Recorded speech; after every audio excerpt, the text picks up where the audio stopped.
to the final hour of Fixing the Nation, one conversation at a time. Happy Friday and happy World Rangers Day. That's what we are commemorating today.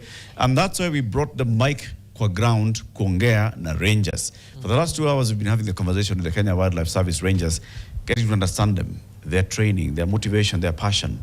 And actually, they have a lot of passion. They are passionate. They have trained in matters of conservation. They've trained in environment, they've trained in communication, they've trained in botany and zoology, and many of them are working here because they wanted to work for Kenya Wildlife Services and they wanted to work for conservation. So here today, a day that is commemorated worldwide on every 31st day of July, World Rangers Day, we are celebrating the rangers who work at the Savo National Parks, East and West, and all the other national parks, all the game parks, all the conservancies across the country. Welcome to the final hour. This one, we have added a few more guests onto the show. One of them is the Cabinet Secretary for Tourism and Wildlife, Rebecca Miano, and the Director General of the Kenya Wildlife Service, Professor Erastus Kanga. Asante sana for joining us, and happy World Rangers Day to you, Waziri, and to you, DG. Thank you. All right.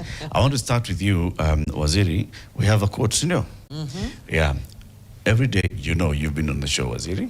We usually start by welcoming our guest with the day's quote, and Felaris is going to give you the quote, and then we'll hear what Professor Kanga also thinks of the quote. What's the quote of the day? It's something to do with the day. Yes, yes, and karibuni sana huku Savo West. You know, kawaida, we welcome you to the studio. The studio has come to where the celebration is being marked. So today's quote is courtesy of Mahatma Gandhi. It's actually one of his most famous quotes. It reads, "The best way to find yourself is to lose yourself in the service of others." How does that speak to you? How do you interpret it? Wow.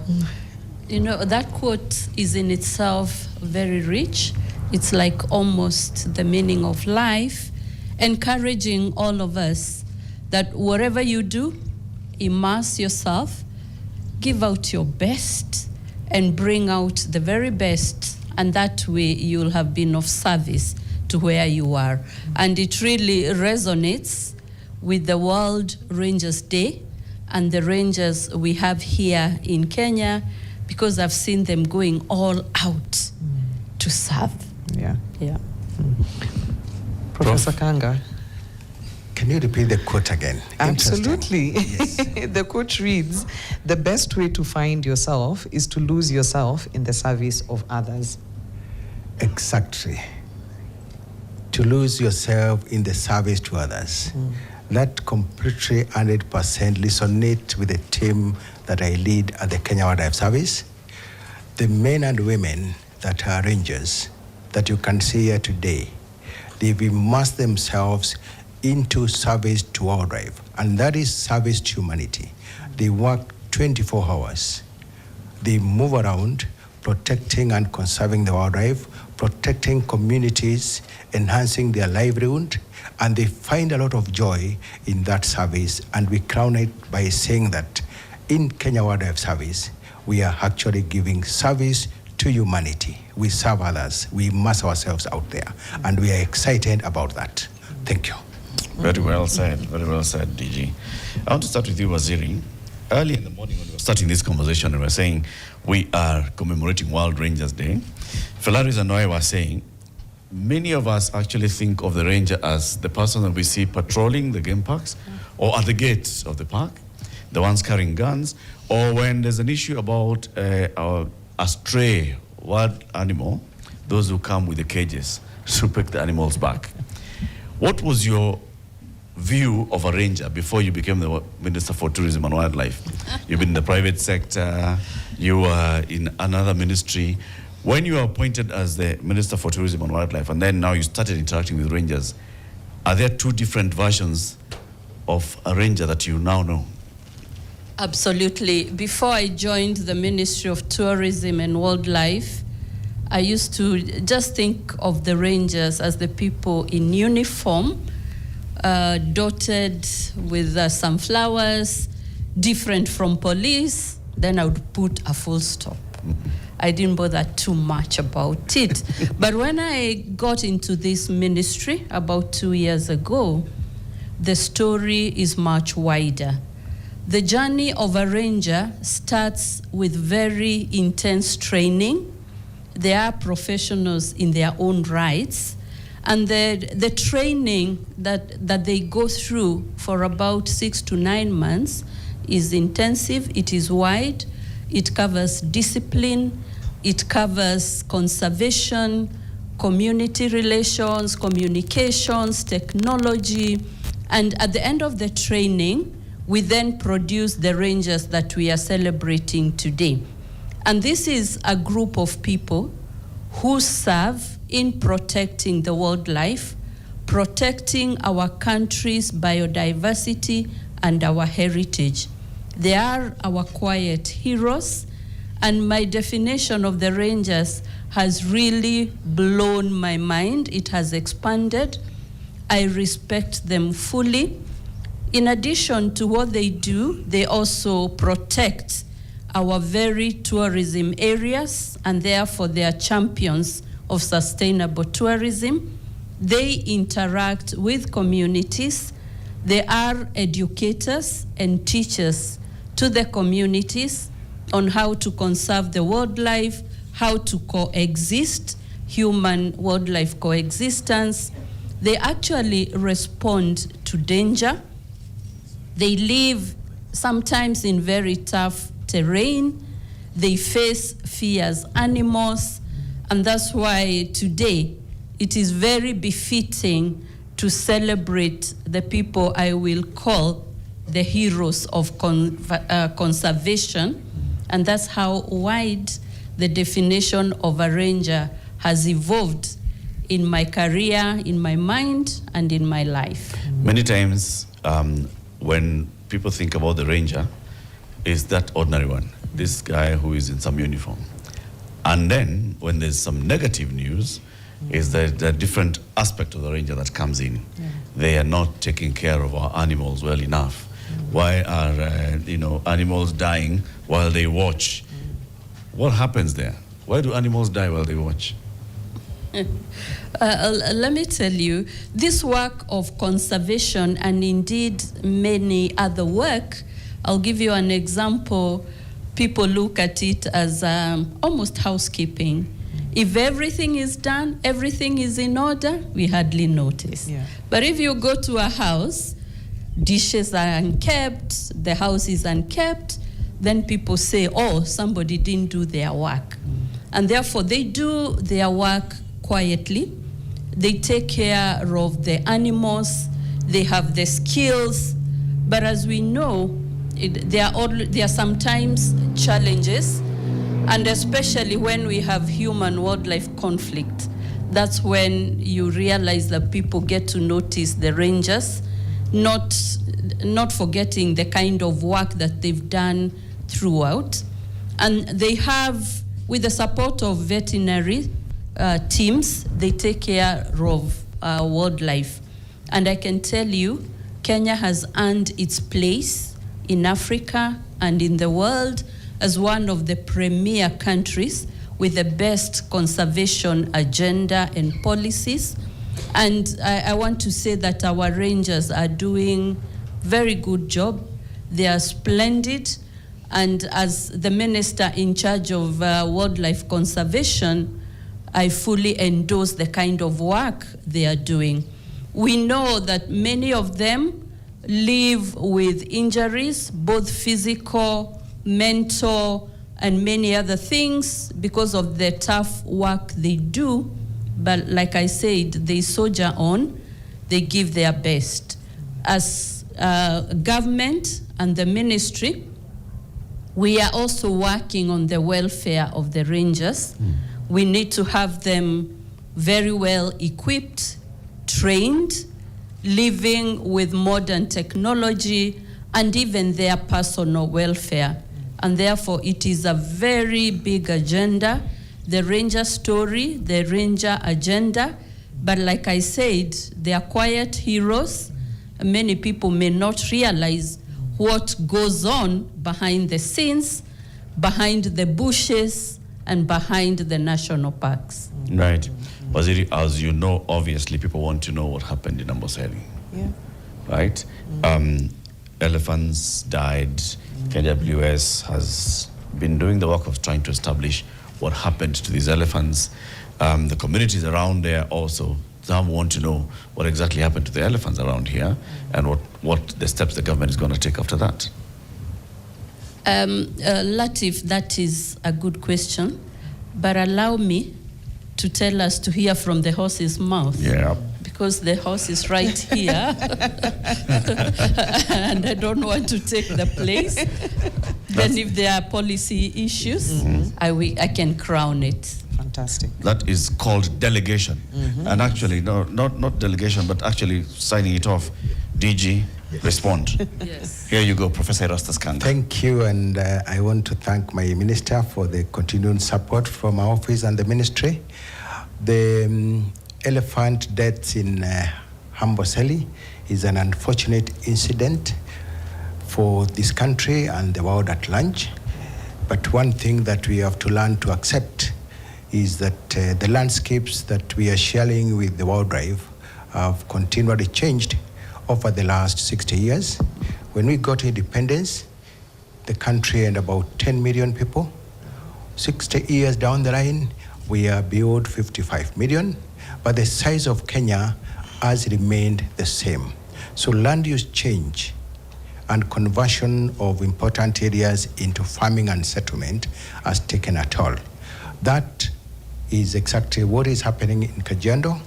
A lot of Kajiado landscapes are being converted into agriculture. The spot where this particular incident happened is Kimana, and all of you know that in Kimana, that is where we have the highest production of tomatoes, the highest production of onions, the highest production of cabbages and watermelon, courtesy of the waters that are coming from Mount Kilimanjaro. That is purely a wetland area. And in that agricultural landscape, we have people using pesticides. So in this particular instance, and we have the results, preliminary results from Nairobi University, the test that we got when we opened the guts of the sampled 15 elephants is that there are some traces of cyanide. And cyanide is used in pesticides. We don't know how this happened, but right now, through our minister's office, we are establishing a multi-agency committee that is comprised of all the people that are involved. I have given that responsibility to the CEO of Pest Control and the Product Board, because that is the regulator, to coordinate a team of experts, and we get on to the bottom and find out how cyanide got into that food chain. And it is an isolated incident, and we are not so much worried as a country. We follow the rules, and we are going to get into it. But for us, I feel saddened to lose 15 elephants at a go. It hurts me a lot because I know the efforts that our rangers put in protecting and making sure that these elephants are here. And again, I want to single out Kajiado and say that that is a place where we receive a lot of tourists. So, and they come to see these animals. So when we lose the animals, we get saddened. We know it is bordering what we call our livelihoods are going to get affected. But we have to coexist with the farming community, and we have to put in fences, we have to put in patrol teams. But all said and done, we'll get to the bottom of it here. Thank you. Bonadiji, if we've mentioned this may have been in tomatoes that is in people's farms. If an elephant has eaten a tomato in somebody's farm, that means that elephant encroached into the farming areas, right? So what is it that we are dealing with here? Has there been a rising case of human-wildlife conflict, especially involving the elephants? And have you heard of these complaints before? What have you done about them before? Thank you. Let us isolate two things here. One is that purely from our own assessment, this is accidental. It is not anything that I would say from where I sit as the DG is intentional. Why? Because the communities have lived with these elephants. The communities have livestock. They have goats and sheep that are grazing in the same areas. So this is an isolated incident. Probably a farmer who went out and bought pesticides, either knowingly or without knowing, to come and protect his small portion of where he is farming. So it is not a widespread thing, because this only affected 6 individuals from one hand, and then we had another hand that normally grazes very close to that place here. So it is not the entire of the place. It's just an isolated case that we're dealing with here. Have you identified the farm? Actually, that is why the multi-agency team is going to identify the particular farm. We have an idea of where the elephants fell down, because we were there. I went there myself personally. Now, the next thing about human-wildlife conflict, yes, Kajiado is one of our hotspots of human-wildlife conflict, because in Kenya, we practice what we call open ecosystem conservation. Rarely do we use fences. We only use fences to mitigate human-wildlife conflict, but we have animals crisscrossing and staying with our communities. Not just in Kajiado alone. Go to Meru, go to Narok, go to Sibiloi. Our parks are open ecosystem systems here, and we are there. We have a very strong problem animal management unit. We have a very strong community department that always interacts with the communities, and we are happy we have gotten to where we are, because over time, over the last 35 years, our elephant population has grown from 16,000 to 42,000. That is an applause to this country. We have proven that coexistence can actually happen, and we are now a leader in wildlife conservation in the world. Thank you, Latif. You know, previously in the last hour, we were having a conversation with the rangers who are still sat here, and they pointed to the issues that rangers have to address now have flipped. So poaching is not the first one. It is the human-wildlife conflict that they have to deal with first, and then poaching. Now, here comes a present incident, and I'm, you know, on one part, I'm happy that this is happening now, because then we're actually able to add weight to the matter. But how best are we bracing ourselves for the future? Because our population is not declining. We are growing, and we'll continue having this conflict. And if we don't put in mitigating measures that then say we are not addressing the problems of now, we are putting in solutions for 10 years from now.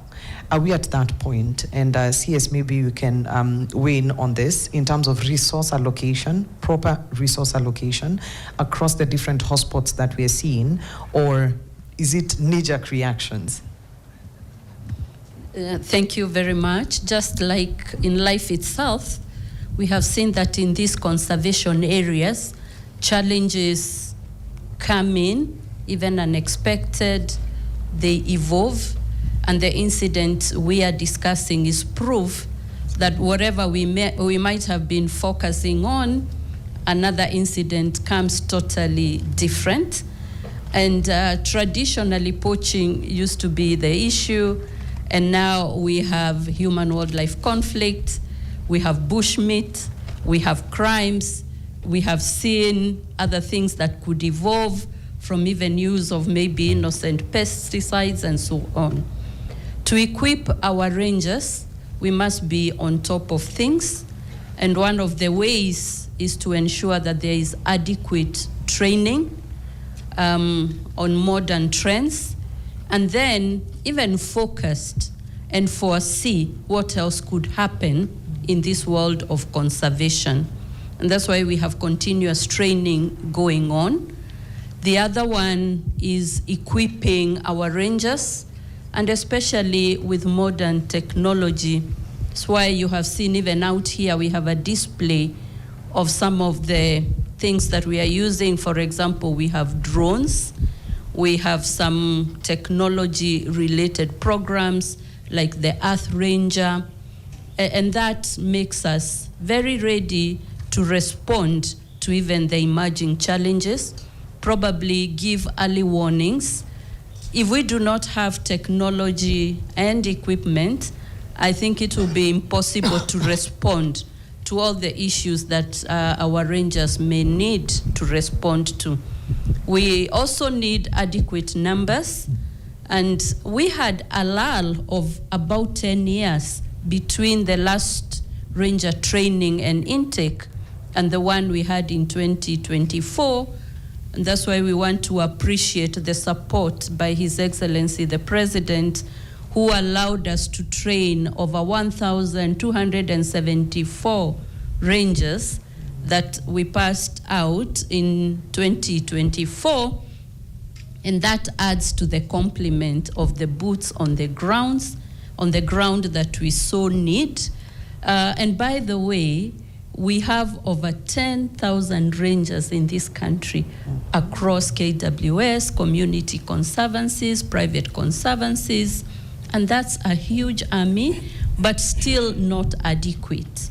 Based on the work that we have, the emerging challenges, I'm sure KWS, with the support of government and our ministry, we will be recommending the optimum intake of rangers.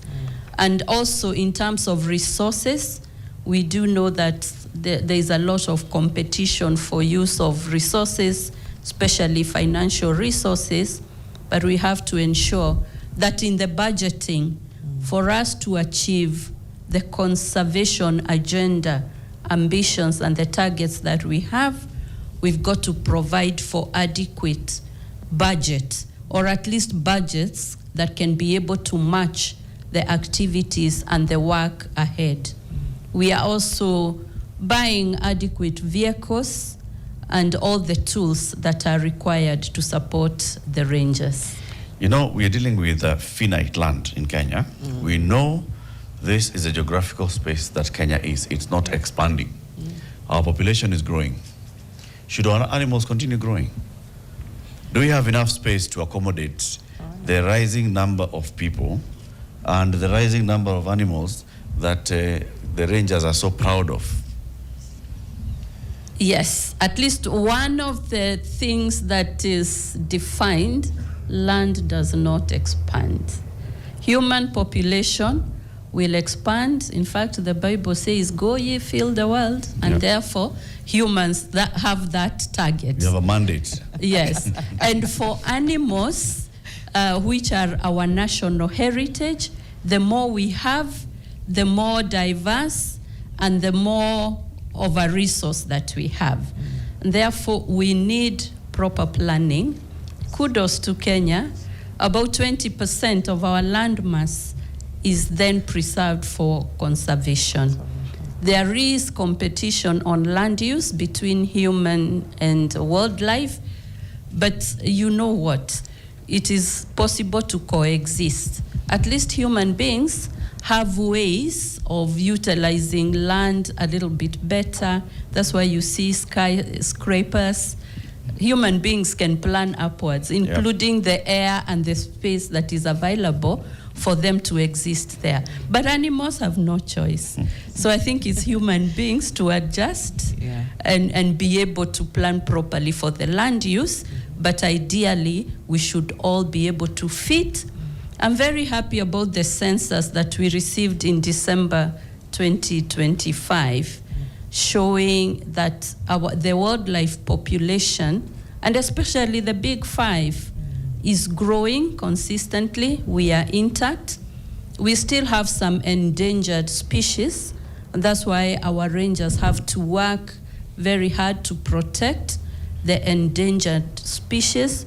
But in no way should animals reduce to create room for human beings, or vice versa.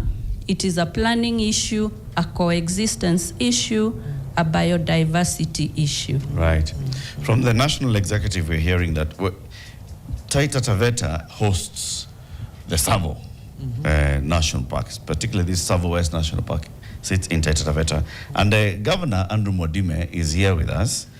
Governor, thank you for joining us. I would like you to get the mic and respond to this question, right? The population is growing.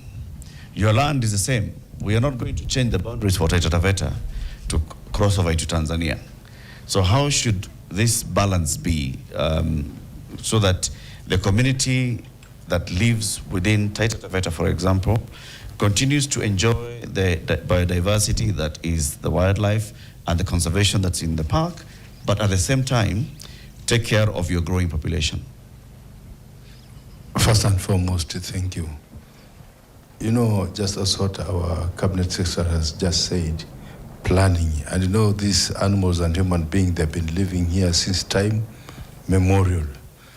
All of them, they know their boundaries. Human beings, they know where their boundaries is, and also animals, though once in a while, they do cross to the human being.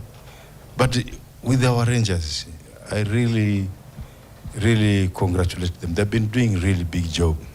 The sacrifice which they have been giving out, some of them, in fact, they get injured. They're the ones who are actually behind the management of the wildlife on the other side, which is quite a difficult task. But to me, I can say they have managed it. The only thing, as what the cabinet secretary has said, is just to maybe budget more and more for them. Because if they given good budget, I'm sure, like this area where we are sitting, this is the actual real spot of the human-wildlife conflict. But you know what causes that? It's because of the water. I remember in 2022, when we are campaigning for this government right now, you know, there was a really drought.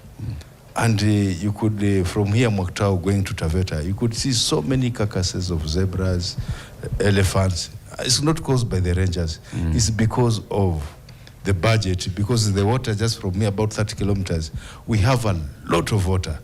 But this place here, there's no water at all. And if you're going to dig a borehole, just the way our DG said with the tomato paste on the other side, even our balls there, because the contents of minerals is so high here. Like just a few kilometers from here, I dug a borehole going to that Moshuma Primary. The water which came out came with a very high content of lead. Just some few minutes ago, I did a borehole. If you pour grass on it, it dries up. So it is just budget. Once we have good budget, because the water is here, Njoro Kubwa is here, Lake Chala is here, we can always bring the water so that even our animals can enjoy, and also the two-legged animals, that is human being, can also enjoy.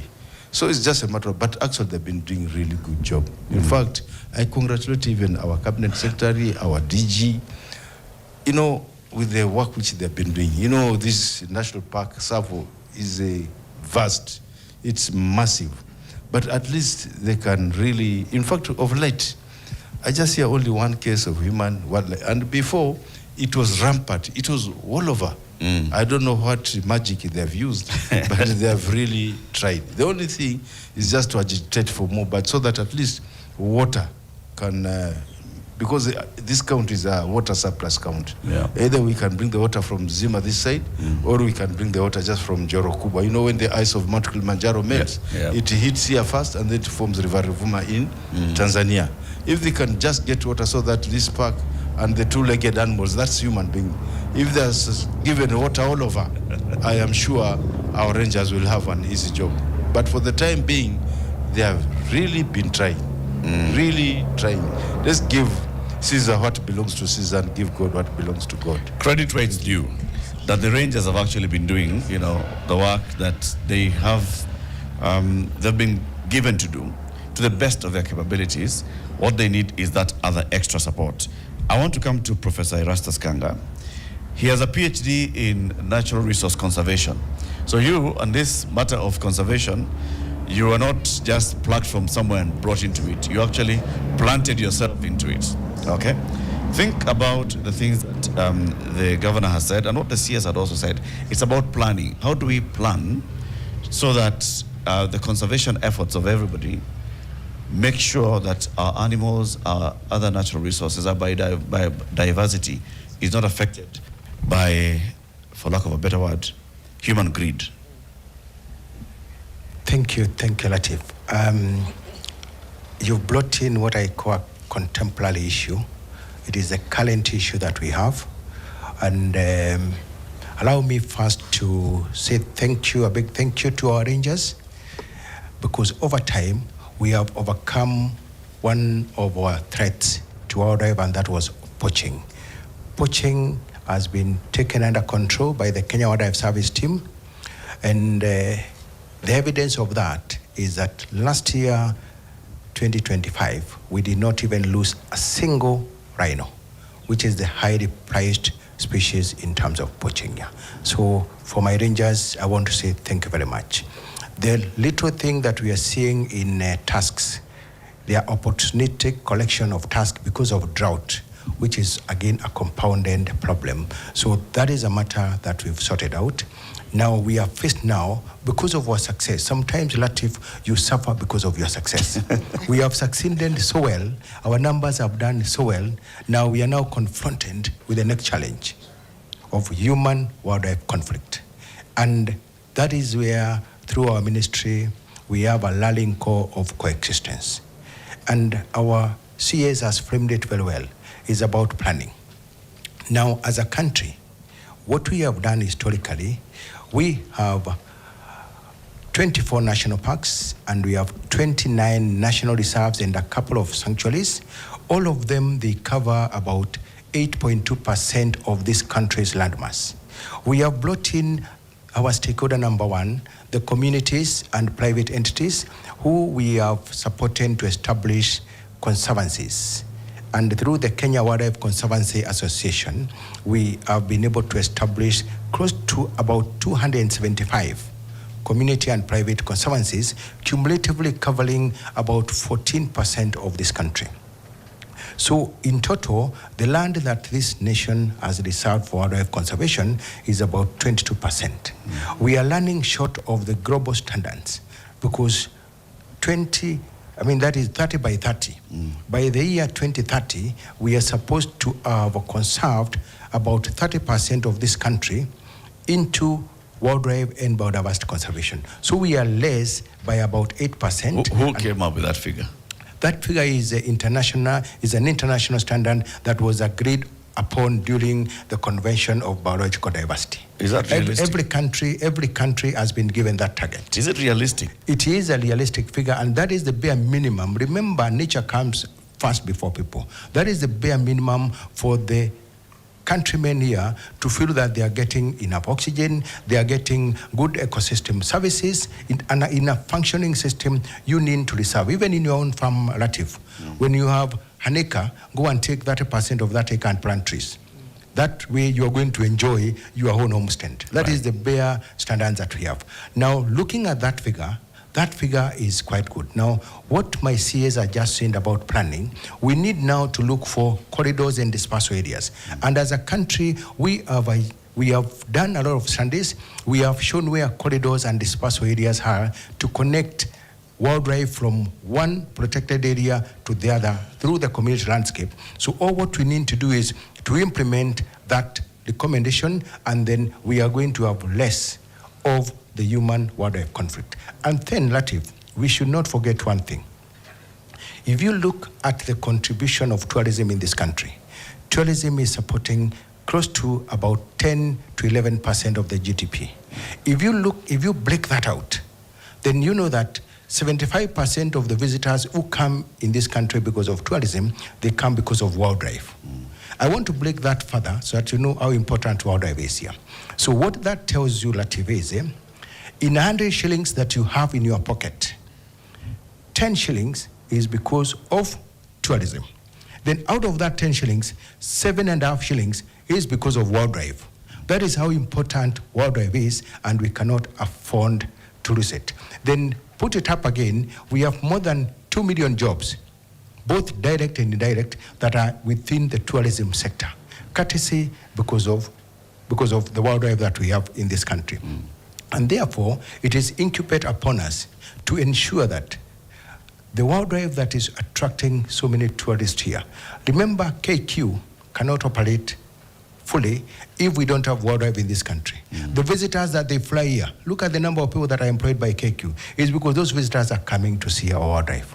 You can put all many other sectors. And I'll tell you again, if you look at the areas that wildlife is domiciled, and I'll pick just 2 areas, where KWS is actually the lead agency.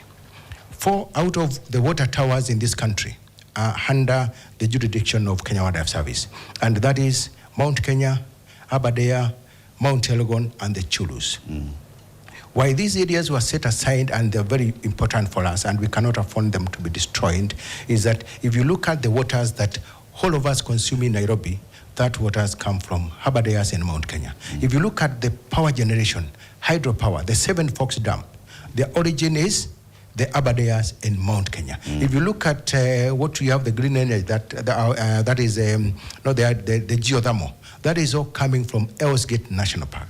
So we have specific areas that are the lungs and they are feeding this country. We are sitting in very sensitive areas that, all said and done, we must cumulatively be able to support them. Then finally, it's about benefit sharing. For us to be able to sustain the level of human-wildlife conflict and coexistence that we have in this country, communities and stakeholders must have a feel of the benefits that we are accruing from tourism and wildlife. And all the food chain, all of it starting from the tour operators, from the airlines, we must come and start supporting the communities that are staying with the wildlife in this country. And we have that landscape as a country. We can make a decision. Right. Regulations are there, and I can tell you, until Jesus comes back, elephants, rhinos, and the bees and the butterflies are going to be this country. Thank you. They will be here. They will be here. They are not going anywhere. I like that you brought in the aspect of how communities directly get to benefit from the very wildlife that they see. Other parts of the country may be their main source of, economy.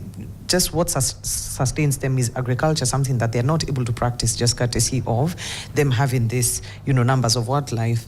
Is there a structured policy that is in place for, say, the people of this county to directly benefit from the inflows, the resource inflows? And that in itself, it grows as the numbers grow. CS, maybe from your office, you'd be able to give us a feel of that. And even as you speak to that, I want you to layer in the welfare, which you had brought in earlier, that for the rangers to continue doing the good work that they're doing, they have to be taken care of, be it housing, be it their health, be it their security. How does that look like? We have spoken of 10,000 of them. If we are to come and bring in more of them, can our budget actually support more? Or can we use the budget that we have right now to make sure that their welfare is at 100%? Thank you for those two very important questions. Let me start with the last one about the welfare of rangers. And the 10,000 estimate I gave is not only those that are employed by the Kenya Wildlife Service, it's across the country, including the game reserves, the community conservancies, the whole complement. But their welfare is critical in terms of housing, in terms of their health, in terms of their training. The whole welfare of a human being and a good worker must always be taken care of. I've looked at the HR policies of KWS, and some of them have been under review. And I want to say today that I'm satisfied that we are in the right direction in as far as the welfare is concerned. I will urge the KWS board and the DG to ensure that those policies are finalized and implemented as they should be, so that we achieve our agenda. In terms of budgets, it is very important that we budget properly and prioritize that welfare, because that is what will take care of conservation. And the discussion is robust. I've seen some training programs, even in terms of personal growth, mental health, and those kind of topics that are so important. Other policies that even cover the ladies, we have quite a number of lady rangers, and I have seen the balance. We're almost getting to 40, 60 or thereabouts, and that is increasing. Yep. We are getting the female heroes, and I've seen policies that will cover issues that affect the women, just even in their physical requirements, in terms of their maternity, family, and I want to tell you I'm a big supporter of that, so that we ensure there is that good parity, there is diversity, there is equality, and I think there is good progress. When it comes to communities and even the counties and the benefits, I think I'll have them in two layers. we have the very direct, probably benefit sharing, and there are policies that we are working on. But there is a very big topic that is probably more important, and that is the whole wildlife economy, the support for jobs. And because wildlife supports quite a big chunk, over 70% of all the tourism, so we have benefits in terms of jobs, in terms of economic empowerment. If you look at the whole value chain for tourism, you can see the opportunities that are there for the communities. And even for the country, the exchange earnings, tourism is one of those foreign exchange earners for this economy. And we have a paper that we had submitted to Cabinet to tackle the whole topic of the wildlife economy. What are these legal activities that communities can engage in terms of wildlife economy, and they can realize that really, apart from tourists coming to our country to see the wildlife, there are tradable economic activities that can be undertaken. Last time when we went to Baringo, we found farmers who are licensed through KWS. We have somebody who was farming tortoise. We also have ostrich farming. We have many other things that we are working on. But now that we are here, a big shout out to our governor here, His Excellency Andrew Mwadime, very progressive in terms of cooperation. And you know, Taita Taveta has the largest population of animals and landmass for conservation in the country.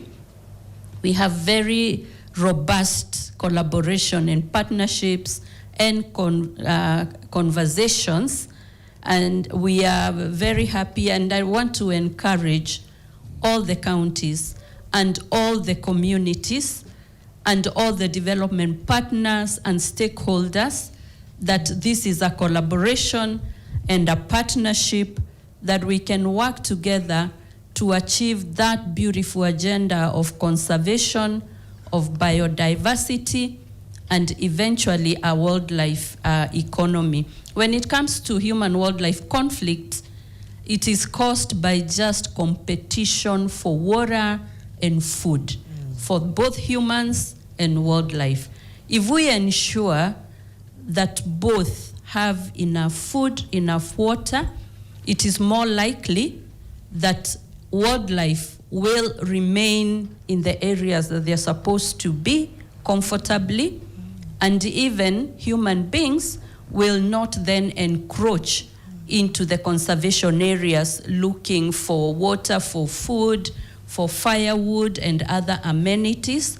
And therefore, I think the work ahead is really cut out for everyone and every stakeholder to support the conservation agenda. Our follow-up question on that resource.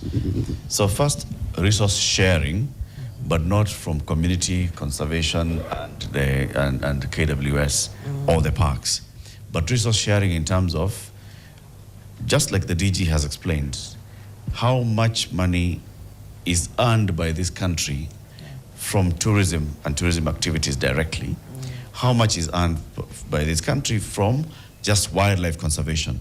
Do we plow back an equivalent amount of money into this sector that is laying the egg? So you've got this goose, and we can all say, oh my God, it is laying the golden egg, when it takes the egg and we go and sell the egg. Are we feeding the goose? Ama tunaipatia mahindi? Latif, if you do not feed that goose, it would have died a long time ago. And therefore, it shows that we are feeding it.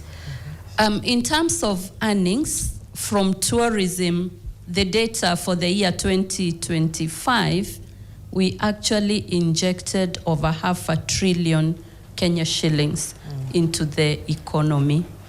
Of course, we said over 70% of tourism is propelled by wildlife.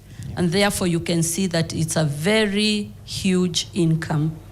If you look at the budget for conservation, particularly what KWS is able to manage, because we have other layers of conservation which are not necessarily under KWS, community conservancies, private conservancies, and the reserves that are managed by the counties and everyone who does conservation. But if we concentrate on what we take care of directly, the budgets by KWS, by the time they go through the ministry to Treasury for approval, we ensure that we are able to plow back for conservation, for taking care of the environment, if we have resources required to ensure that the rangers do their work, we always ensure that there is a balanced budget.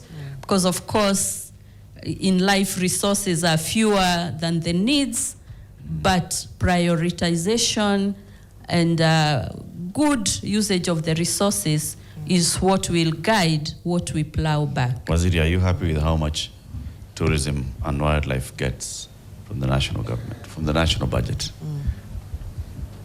From the national... Just looking at what you said, Yeah. planning is important, so that we make sure that by the time Jesus comes back, he will find elephants. Are you happy with how much? I know it's what you wish, and then everything else is sliced, right? Yeah. And this is an opportunity for you to lobby for the whole country. Are you happy with how much you're actually putting back into wildlife conservation? The resource mobilization for the wildlife conservation is basically supported by the park fees and the amount of revenue we collect. And we want to optimize that so much. We want to make it efficient such that we are willing to even wean off KWS from the exchequer so that we release the other resources for other things like healthcare and education and many other sectors. And that's why we are supporting KWS to do their best to enhance the conservation so that we attract more tourists, we collect more, and that way we will have a kitty that is enough to do what we are doing. We don't want to be a burden to the national government or the exchequer, because we have the policies and the environment that should enable us to thrive, be able to collect enough resources. Otherwise, you can never be 100% happy with the resources that you're getting. Thank you, Latif. I want to say that we have huge support from government, and we want to thank His Excellency the President for the humility and the guidance and the support that has been extended to us as a service and as a sector over the last 4 years. I will tell you for sure, over that period, we have seen a significant proportion of money allocated to human-wildlife conflict compensation. Every year, I think, through the ministry, we are receiving close to about 1.5 to 2 billion, and that is money that we never enjoyed. Now, when it comes to Kenya Wildlife Service, and my CS as guided, we want to wean ourselves out of the exchequer. We want the government to concentrate on health and education, and the wildlife and the tourism sector is a self-sustaining sector. And I want to give you a very clear example. We only need to there's nothing that we're changing, but we need to do the right things. When I joined KWS as the DG in December 2022, the revenue that had been collected that year was 2.9 billion. Latif, I pushed that revenue. We did more marketing, we sealed loopholes, and 2023, we collected 5.3 billion. There is a whole extra more than 2 billion. 2024, with the support of our CS, we've pushed that figure, and we collected 7.6 billion. 2025, we pushed that figure, we collected 7.98 billion. This year, and I am extremely happy, we have collected 10.5 billion. We have tripled our revenue in 4 years. There's nothing we have done differently, is to tell our colleagues and even the industry players, do the right thing. With more marketing, more political stability, we have seen the tourism numbers that are coming to our parks grow from a mere 2 million. This year, 2026, we had more than 3.5 million tourists. And strangely, is more than 60% of those are actually Kenyans, like you and me. Mm-hmm. We have a huge Kenyan community that is celebrating our wild places. And that is what we want to encourage. And why these figures are important to us. This is not Kenya Wildlife Service money. This is revenue that is collected at the National Treasury. We limit all our collection at the National Treasury, and then the National Treasury cumulatively has now continued to allocate us up to the level of the money that we've collected is allocated back to us. Now, to go into the question of how the wider tourism can be, the returns can be plowed back to communities, I have an idea that I've been toying around with you. At the Commission for Revenue Allocation, if it befits them and they say we can do an equalization fund to support the counties that are holding the significant number of wildlife in this country, scientifically we have identified about 14 counties that hold 90% of the wildlife. We call them the wildlife estate counties, and we can name them here. Latif, what should happen from the bigger kitty, we can have these 14 counties, each allocated an equalization fund for biodiversity, tourism, and wildlife conservation. And even if we say every county gets 500 million per year, which is a huge amount of money that can go into community work, then 14 of them, that is about 7 billion. 7 billion out of the over $1 trillion money that we've collected from tourism is a drop. Yeah. And that would mean the issues of coexistence are going to be promoted.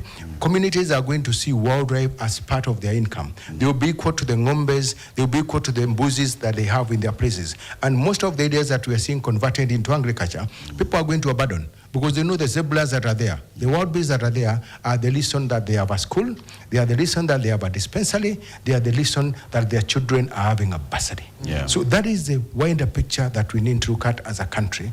And that is because, Latif, this country is known for 3 things. We can't afford to lose any one of them. One of the things that this country is known for is for our athletes. Our athletes are the best in the world. The next thing that this country is known for is for our wildlife. We are the destination of the safari. The safari started from this country. We cannot afford to lose our wildlife because then one of the key things that we are known for will be out. Then the third thing is the humility of the Kenyans. My customer care rangers around here, when they handle the staff, I mean, when they handle the tourist, they smile. And we have so many repeat customers. So those 3 things, we have to guard them as a country. Unfortunately, wildlife is one of them.